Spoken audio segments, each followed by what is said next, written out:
토마토 투자클럽의 김동현 전문가 모셨습니다. 안녕하세요. 네, 안녕하세요. 네.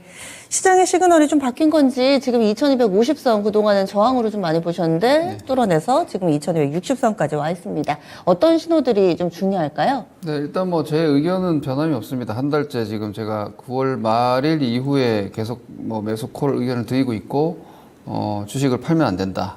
그리고 무서운 상황들이 계속 되지만 오히려 조정장의 바닥권, 그 약세장의 바닥권은 원래 공포와 함께 바닥이 나오는 것이고 걱정하면서 반등하는 겁니다.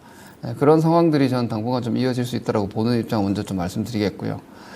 일단 주말은 일단 PC 물가가 예상 수준으로 나왔습니다. 근데 이제 여기서 확인된 것은 아직까지는 미국의 물가가 눈에 띄게 꺾이고 있지는 않다.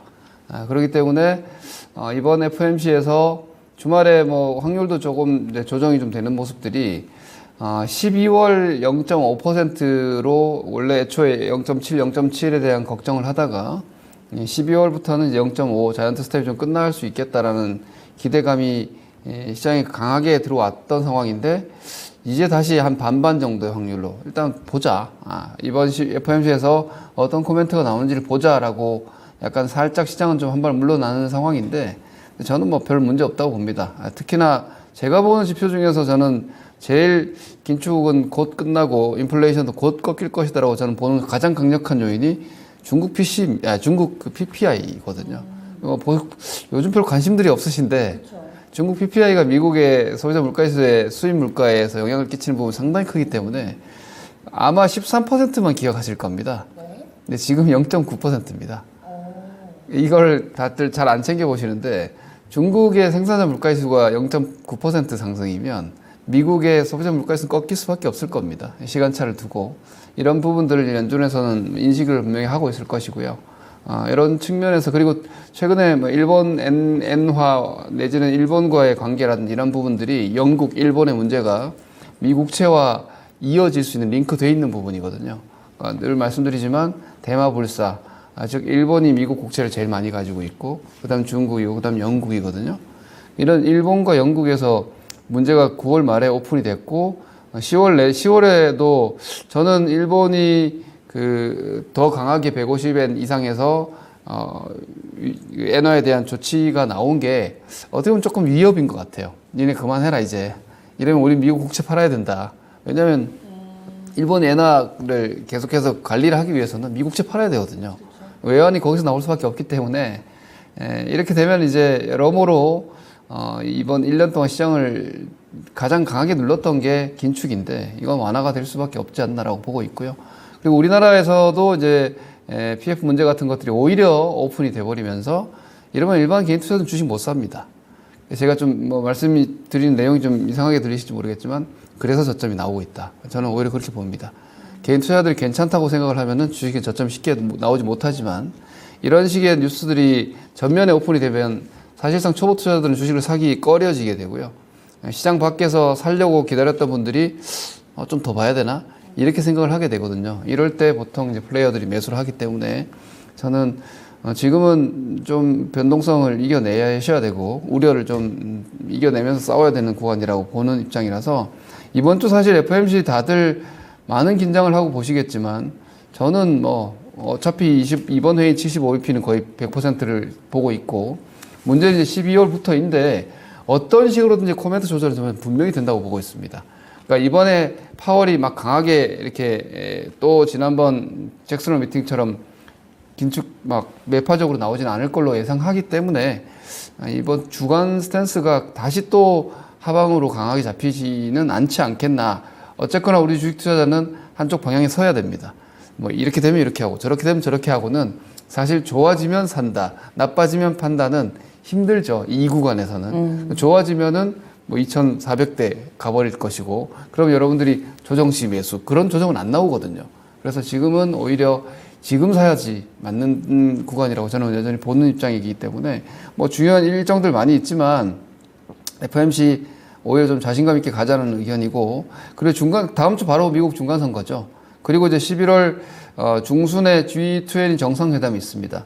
이 중간 선거까지 최소한 시장을 망가뜨릴 가능성은 저는 아주 적다라고 보고 있고요. 오히려 중간 선거 이후에 여러분들이 뭐 공화당 쪽에서 되면은 미국 IRA 법안이 그쵸. 제대로 되지 않게 이미 대통령 법 서명까지 끝난 상황이고 의회에서 통과시켜서 대통령 합의가 됐기 때문에 거기에 대해서 걱정하실 필요 없기 때문에 오히려 G20 정상회담 같은 데서 러시아의 관계라든지 우러 전쟁 같은 경우 좀 상황이 좀 달라질 수도 있다라는 이런 기대감도 있을 테니 이번 10월 말 11월 구간은 여전히 제가 계절적인 부분도 말씀드리고 있지만 연말은 좀 긍정적으로 봐도 되지 않나라고 보여집니다. PC만 조금 잠깐 보시면은 데이터가 근원 PC가 사실 지난달 4.9에서 이번 달 5.1 제일 아래쪽에 보면 제가 숫자가 여러분들 잘 보이실지 모르겠는데 다른 건 다 그냥 지난달하고 비슷합니다. 근데 이 근원 PC가 좀 더 올라갔다는 거. 그러니까 아직은 그래서 이걸 확인하고 이제 12월 전망이 조금 이제 박빙이 돼 버렸거든요. 그래서 아직 미국은 물가가 강하게 꺾이지 않는다. 그리고 이번에 나온 소비 지표들이 또 괜찮게 나와서 근데 이게 참 제가 이렇게 말씀드리죠. 주식시장이 똑같은 상황을 뒤집어서 악재로 반영하기도 하고 호재로 반영하기도 하는데 지난 주말에 미국 반등하면서 무슨 얘기가 나왔냐면 여전히 미국 소비는 견조하다.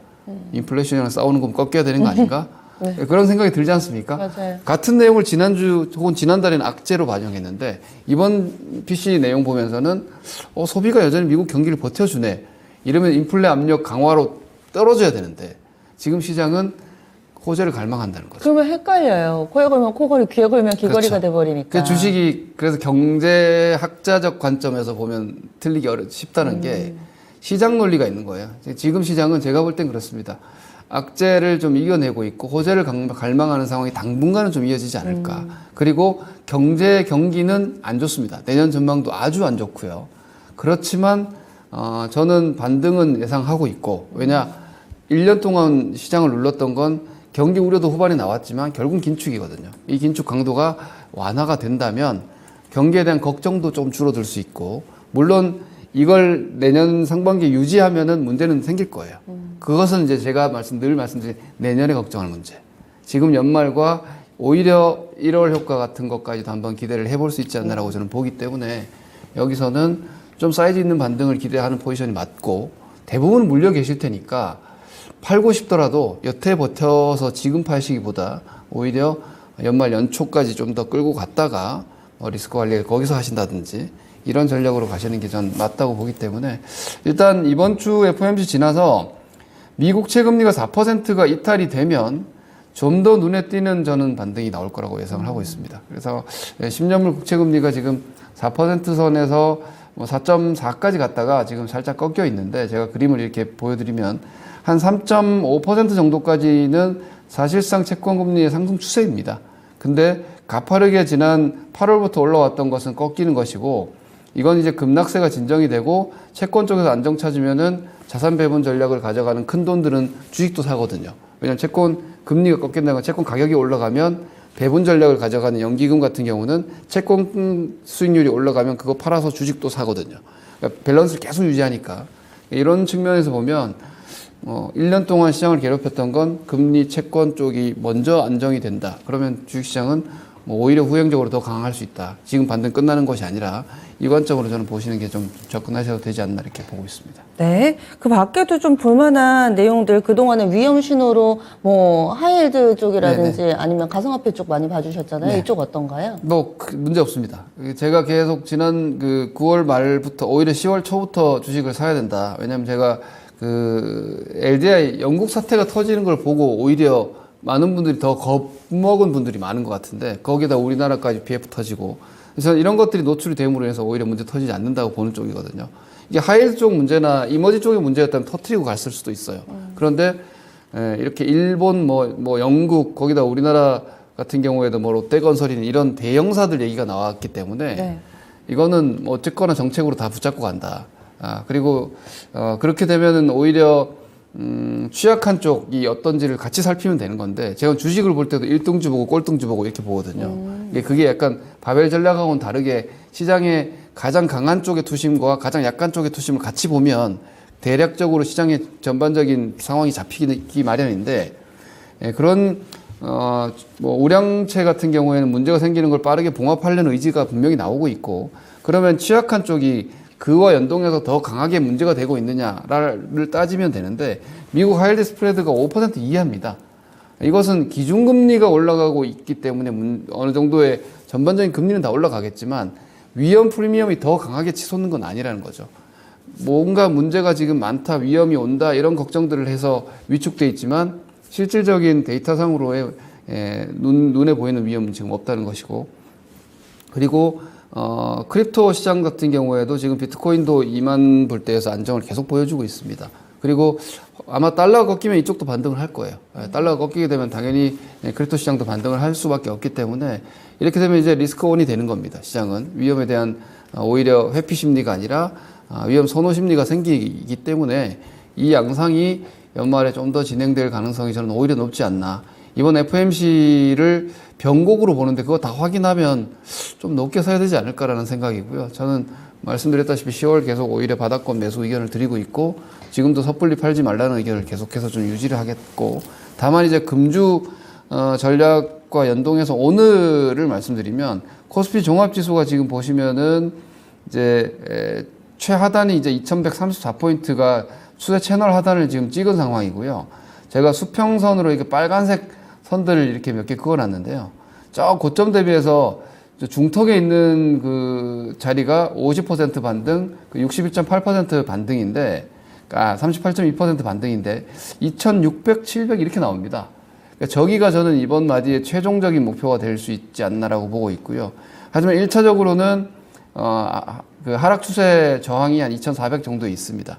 그래서 일단은 2400 정도를 바라보고 가도 되지 않나 싶고, 이번 주는 일단 FOMC가 있어서 아마 저는 지금 시장을 좀 자신 있게 보는 편이지만 네. 대체로는 경계감이 여전히 더 강할 겁니다. 그렇기 때문에 이번 주 초 오늘 미국 시장 상승 보고 아침에 뜰 테지만 매수를 오히려 뭐 수요일 정도 이렇게 아직 못 사셨다면 그 정도 하시는 게 아마 괜찮지 않을까 싶고요. 오늘 아침은 매도까지는 하실 필요는 없지만 오늘 시장은 뭐 떴다가 살짝 음봉 정도 떨어지는, 그러니까 플러스 음봉이라고 할까, 뭐 그런 정도가 되지 않을까라고 보이기 때문에 뭐 주 초반은 뭐 차분하게 오히려 보셔도 되지 않을까 싶습니다. 네, 그러면은 매수 시점까지 어떻게 좀 잡아야 될지 얘기를 나눠봤는데요. FOMC 이후로도 시장에 대해서는 자신감을 내비쳐 주셨는데 오늘 장에서 놓쳐서는 안 될 시그널 어떤 게 있을까요? 네, 일단은 뭐 아침에 갭상승에 무리하게 쫓아가지 않는다. 뭐 오히려 그냥 당일 전략상으로는 그런 정도 보시는데 지금 뭘 사야 되는지를 예를 들어 제가 참 이런 말씀드리면서도 지금 현금 갖고 있는 개인 투자 얼마나 될까 싶긴 합니다만 가지고 계신 종목들에 대한 고민도 크시겠지만 현재 신규 포트폴리오를 어떻게 구성할지를 생각을 하면 내가 갖고 있는 걸 어떻게 할지도 대략 답이 나오거든요.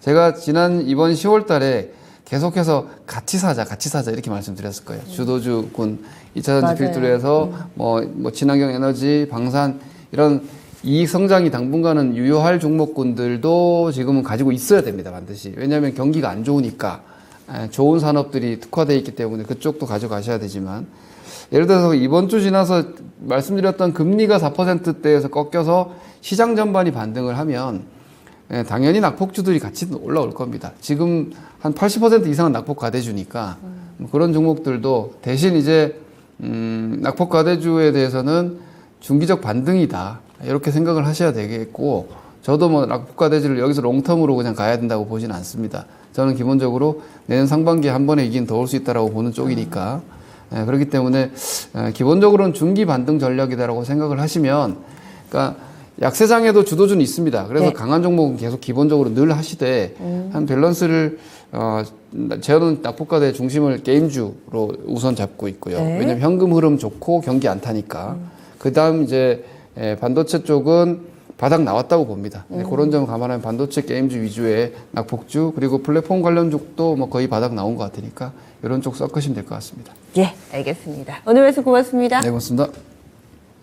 지금까지 마켓 시그널 토마토 투자 클럽의 김동현 전문가였습니다.